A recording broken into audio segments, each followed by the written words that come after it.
좋은 아침입니다. 오늘은 4월 29일 화요일입니다. 즐겁고 감사한 하루 되시기 바랍니다. 자, 아가서 6장 14절, 13절 후반절부터 8장 4절까지 말씀입니다. 교회가 이제 이 본문을 해석하는데 오늘 본문이 좀 더 해석하기 좀 불편했던 것 같아요. 어렵다기보다는요. 그 이유는 굉장히 좀 선정적이라고 그럴까요? 그런 식의 느낌이 드는 그런 표현들이 좀 있기 때문인 것 같습니다. 그래서 이제 전통적인 해석가들은 교회가 신랑인 그리스도에게 기쁨을 주기 위한 부분이다 라고 해석을 하면서 조금이라도 좀 점잖은 표현들을 써보려고 애썼던 그런 부분이기도 하죠. 그러나 이 시의 표현들을 좀 더 자세히 보면서 인간의 몸이 하나님이 만드신 어떤 작품이라는 사실에 대해서 우리가 인정하는 것이 중요하고요. 또 그 육체, 하나님이 만드신 이 작품인 육체의 아름다움을 기대하는 것이 잘못이 아니다 하는 것도 우리가 좀 알아야 합니다. 뭐 우리가 다 갖고 있는 감성이지만 그거를 표현하는 데 있어서 굉장히 좀 조심스럽죠. 특히 나라별로 문화별로 어떻게 성장했느냐에 따라서 더더욱 그렇습니다. 그래서 육체적인 아름다움 또는 뭐 육체적인 욕망 뭐 이런 것들도 다 하나님이 사람에게 주신 선물이거든요. 그래서 그 선물을 우리가 잘 활용했으면 좋겠고요.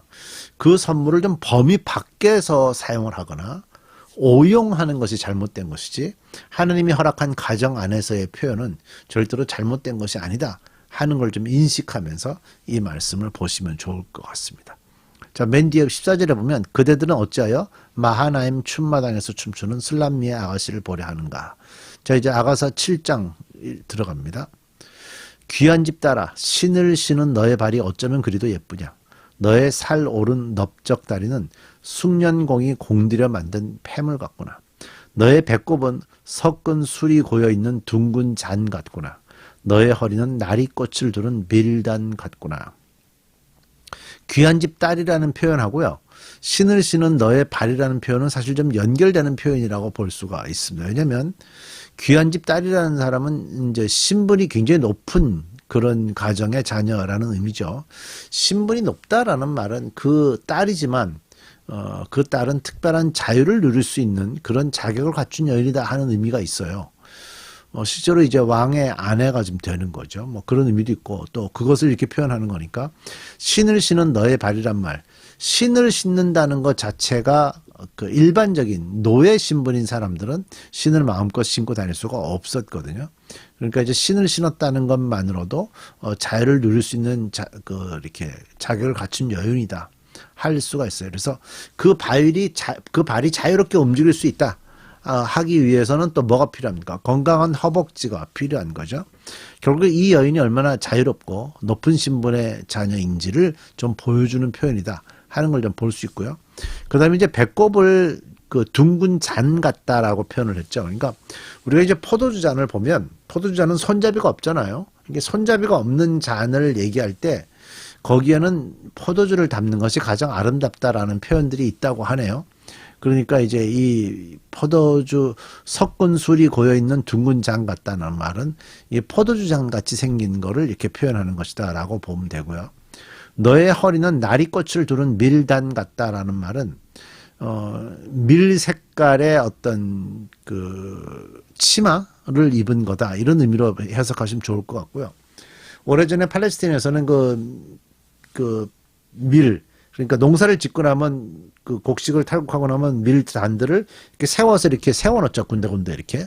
그 세워놓은 주변에 겉에다가 그 야생화를 가지고 그 겉을 장식을 하는 그런 문화들이 있었다고 그러네요. 그래서 그 모습을 가지고 표현한 것이 너의 허리는 나리꽃을 두른 밀단 같구나. 그러니까 아름다운 드레스를 입고 있는 신부의 모습을 이렇게 표현하는 거고요. 그 다음 또 가보죠. 뭐 이렇게 설명하다 보니까 좀 길어졌네요. 좀 짧게 가겠습니다. 너의 가슴은 젖가슴은 한 쌍 사슴 같고 쌍둥이 노루 같구나. 우리 뭐 젖가슴에 대한 얘기도 하고 있지만 완전히 가려지지 않고 약간 오픈이 돼 있었겠죠. 하지만 저속하거나 천박한 표현들이 좀 없어 보이고요. 너의 목은 상아로 만든 탑 같고 너의 눈은 바드라빔 성문 옆에 있는 헤스본 연못 같고 너의 코는 다마스커스 쪽을 살피는 레바논의 망대 같구나. 망대라는 건 이렇게 탁 솟아 있잖아요. 그러니까 이 코가 오똑하게 솟아있는 그런 모습을 표현하고 있다고 보여지고요. 5절 너의 머리는 영락없는 갈멜산, 늘어뜨린 너의 머리채는 한 폭 붉은 공단, 삼단 같은 너의 머리채에 임금님도 반하신다. 이게 그 많은 사람들이 지금 슬라미 여인을 지금 칭찬하고 있는 장면인데요. 신랑이 아마 이 그 슬라미 여인의 머리카락의 모습, 거기에 더 반한 것 같아요. 그러니까 임금도 반한다는 말을 유독 좀 이렇게 표현을 하고 있고요. 붉은 공단, 삼단 같은 이라는 표현이 이 여인의 머리카락이 유독 도드라졌다 하는 거를 좀 표현해 준다고 볼 수가 있습니다. 그러니까 아마 이 솔로몬 왕이 이 여인의 머리카락을 더 어느 것보다도 어느 부위보다도 더 사랑했다 하는 걸 좀 볼 수가 있고요. 실제적으로 중동에서 여인의 아름다운 머리카락은 전 사랑에 빠질 때 쓰는 그런 표현 중에 하나라고 하니까 중동 사람들이 가지는 특별한 의미일 수 있습니다. 자, 이제 다음에 나오는 부분은 남자, 신랑이 신부에게 하는 말이거든요. 6절, 오 나의 사랑, 나를 기쁘게 하는 여인아, 그대는 어찌 그리도 아름답고 고운가. 그대의 늘씬한 몸매는 종려나무 같고 그대의 젖가슴은 그 열매 송이 같구나. 이 종려나무에 올라가 가지들을 휘어잡아야지. 그대의 젖가슴은 포도송이, 그대의 코에서 풍기는 향내는 능금 냄새, 그대의 입은 가장 맛 좋은 포도주.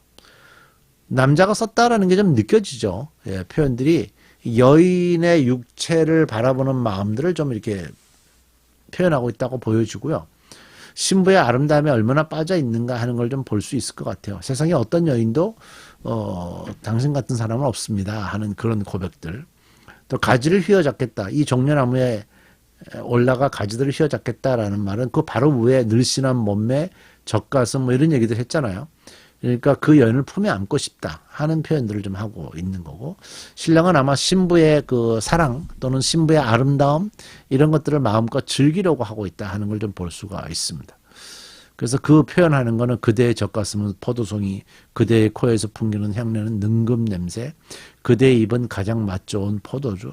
내가 자신이 그 신부에게 좀 빠져들어가고 싶다 하는 거를 표현하고 있어요. 그러니까 신부의 그 모습을 얼마나 사랑하는지를 지금 표현하고 있는 건데요. 우리가 이제 아가서를 묵상할 때 어떻게 묵상해야 되는지 말씀을 드렸죠. 그런 의미에서 다시 좀 들여다보신다면 그리스도이신 신랑이신 그리스도 예수가 신부인 교회를 바라보면서 교회의 그 아름다운 모습들을 조목조목 하나하나 뜯어서 칭찬하고 있는 그런 모습을 볼 수가 있어요. 그렇다면 교회는 어떤 모습을 가져야 되냐? 이런 아름다운 모습들을 하나하나 가져야 되는 것을 우리에게 말씀해 주는 거죠. 그래서 교회가 그렇게 준비되고 또 신랑이신 그리스도가 또 오시면 그 둘이 합해서 정말 그 사랑의 싹이 사랑이 향기를 강하게 품어내듯이 뿜어나가는 그런 아름다운 모습들을 우리가 좀 기대해야 될 것 같아요.